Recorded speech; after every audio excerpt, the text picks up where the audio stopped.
currently wintertime in Maryland and all the tracks are closed for obvious reasons. So me and Amanda decided it was time to get a racing sim. So in today's video, we're going to talk about what we used, how much everything cost, how to set it all up, and if it was even worth it. So some of the stuff we had laying around and a lot of the other stuff we got off of Amazon. I'll have Amazon links in the description below to everything that we did have to buy. So if you want to replicate what we did, you can go ahead and do that down there. Some racing sim setups can get into the thousands pretty quick, and we're on a bit of a budget because we have a lot of real life project cars that we need money for. So I guess first we'll start with the actual stand. This is a Murata racing stand. I found this on Amazon. This is the Model 2. It had pretty good reviews. It's set up pretty easy. If you can put together IKEA furniture, you can put this stand together. Comes with a lot of hardware for mounting the wheel and the pedals and the shifter. And it also comes with some extra hardware in case you lose something, I guess. There is a little bit of flex to it. It's not much. If you got some really heavy arms and you're gonna be pulling down on the wheel a lot or something, you might wanna try to add some braces or maybe pay a little extra and get a more high quality stand. With this being only 160 bucks, it's not gonna be the top of the line, but this is definitely worth the money, I think. Sorry about the dog hair. My Crocs seem to pick up all the dog hair in the house. But there's a lot of adjustability to this stand. You can see that you can loosen that bolt right there and tilt this back a little bit if you want less of an angle, or if you want more of an angle, you can prop it up. Same thing with the steering wheel mount. That's fully adjustable also. You can make this go up or down, and then these uprights, they can be stretched out a little bit more too. Same thing with the shifter mount. This can all be raised up. Then if you want to extend or retract this entire thing, there's a couple adjustment knobs. Just loosen them up and kick everything out. The seat brackets look like they accommodate a lot of different size seats. These TMI seats are pretty big. They're actually a little heavier than you would think, being that they're carbon fiber, but we did have to drill out the holes a little bit, but they fit pretty nicely. I imagine almost any kind of racing seat will fit in those brackets. These are not budget by any means, but you can find a lot of different cheap racing seats on Amazon.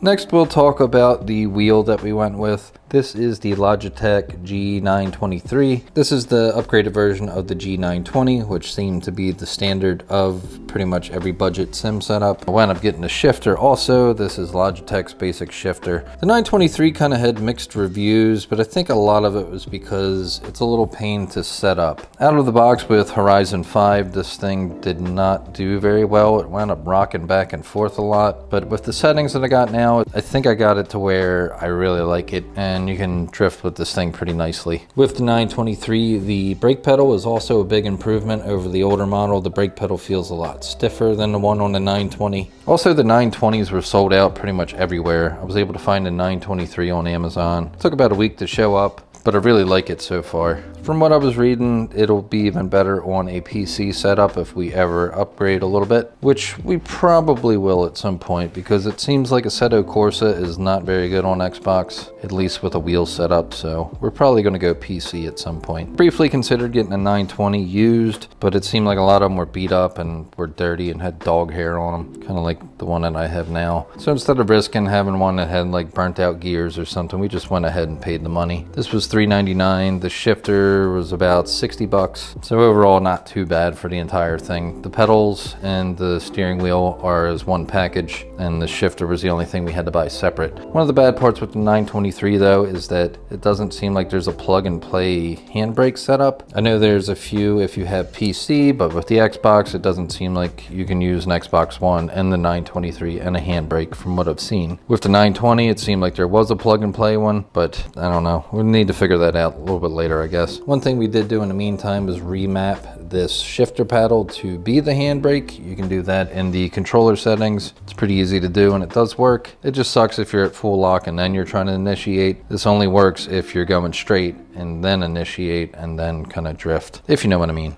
Handbrake's not really necessary if you're drifting anyway. You can inertia drift and you can clutch kick, which a lot of people recommend. That's how you learn anyway. In real life in my Mustang, I really like having the handbrake though, and I've gotten really used to it. So we are running an Xbox One with this setup. Like I said, we probably will upgrade to a PC at some point, but because we're trying to do it budget and we have a lot of car projects, the Xbox One's doing pretty nice for now, and it should keep us happy through the winter and keep us entertained maintained until we can upgrade at some point. Forza Horizon 5 is the newest Forza Horizon game. It's pretty fun. It's not supposed to be the most accurate simulation game, but I've had a lot of fun on the other Horizon games, and this one's not a letdown at all. I wound up signing up for Game Pass, and when you do that, it's only $1 to try it out, and then it's $15 a month. So if you want to factor that in, you're paying $1 for the game added to the cost of the sim, and this really is a budget setup. The most expensive part of the entire thing was the wheel and the pedals at $400. The Xbox One is pretty common now. You probably have one laying around, and if you don't, you probably have a friend that wouldn't mind selling you one. It seems like most gaming PC setups are going to be over $1,000,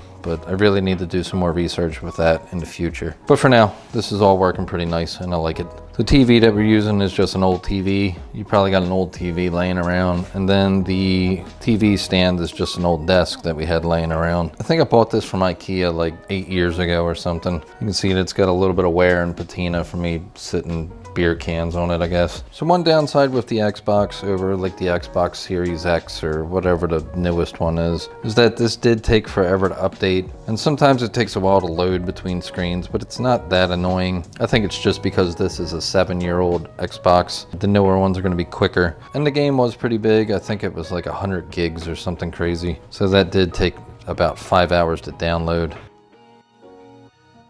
So I guess I'll go through and show you my settings on the wheel in case you want to mimic it. I know there's a lot of videos on what everybody else did, but I'll show you what I did. So sorry to show this on just a screen recording. I would buy a capture card, but I really don't plan on doing a gaming channel or anything.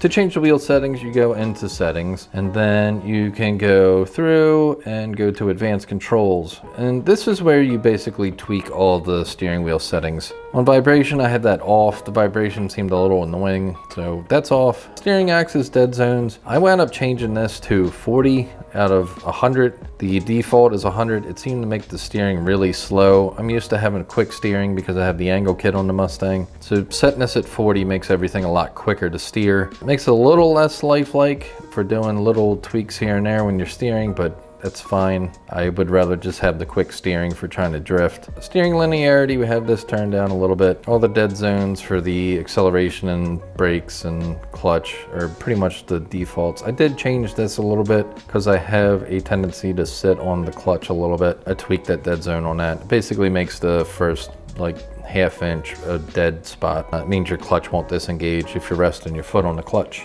E-brake, we don't have an analog handbrake, so that doesn't matter. A vibration scale, that is turned down. Force feedback scale, that's turned down a bit. Center spring scale, turned down. Wheel damper scale, that basically makes the wheel tighter. That's turned up quite a bit. Mechanical scale, that's turned down a little. The force feedback and the force feedback load sensitivity are both turned down, and also that center spring scale are turned down. The force feedback and the center spring scale is what seems to make the issue, where the wheel just kind of goes back and forth and makes you swerve and basically spin out. So I turned that down a lot. It does make auto steer a little less prominent when you're driving, but it does make it easier to just stay straight. It's definitely more of a digital feel than a real car. It's definitely not going to feel like a 240 SX with WiseFab or anything. But if you're used to electric power steering like on a Mustang, then it's not going to be a big change, to be honest. It actually feels a little more lifelike than I was expecting, but it just took a while to get all these settings to where I wanted them. If you want to go ahead and copy these, if you have this set up, that's cool,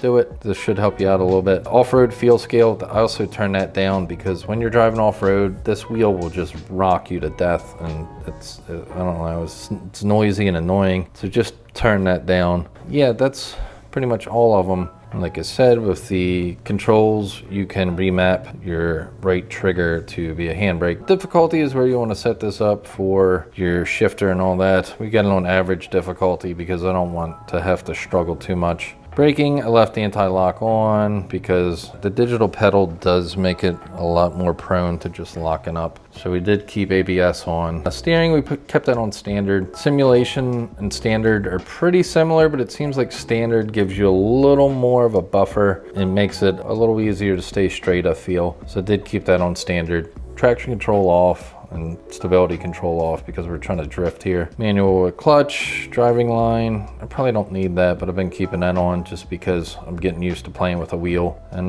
yeah, that's pretty much it for the settings. So overall, I'm pretty happy with how this turned out. The stand's pretty sturdy. It was about $620 out of pocket, which might be a little steep, but like I said, it's definitely a lot cheaper than some of the multi-$1,000 setups that you can get. The wheel's taken some time to get used to, and it took a long time to set up. I did spend a lot of time trying to tweak this wheel to where it's drivable, but overall, it's a pretty good setup for the price, and it should keep us entertained for the rest of the winter. I still need to do a little bit of cable management and tidy things up, maybe clean up the basement a little bit. And I might add some Type S lights on this thing too. You can save 10% by using code RAYBON10 on Type S's website, by the way. But yeah, that's it for the video. Thanks for watching. I hope you enjoyed it. And I guess I'll see you guys soon. I don't normally do gaming videos, but I don't know, this was fun. It's carb related, I guess.